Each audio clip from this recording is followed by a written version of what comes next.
করা নিয়ন্ত্রিত হয় সেই নির্বাচন ওই পুঁজিপতির লোকেরাতে পার্লামেন্টে পরিণত হবে, পার্লামেন্টে পরিণত হবে।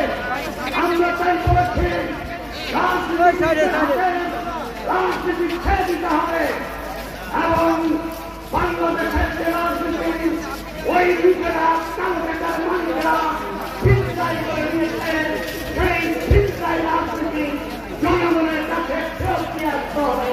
সেই কমিউনিস্ট পার্টি সেটা যদি না আনতে পারে, এখানে সব মানুষ, এখানে দেশপ্রেমিক রাজনীতিবিদ তারা কোনোদিন পার্লামেন্টে যেতে পারবে না। তাই আমরা বলেছি নির্বাচন এবং পার্লামেন্ট এমন ভাবে করে তুলুন যাতে মধ্যবিত্ত নিম্নবিত্ত আমার গার্মেন্টস শ্রমিক আমার কৃষক নেতা তারাও যেন নিয়মমাফিক ভাবে ৫,০০০ টাকা নমিনেশন দিয়ে এমপি নির্বাচন করতে পারে। ওই পুঁজিবাদী লোকেরা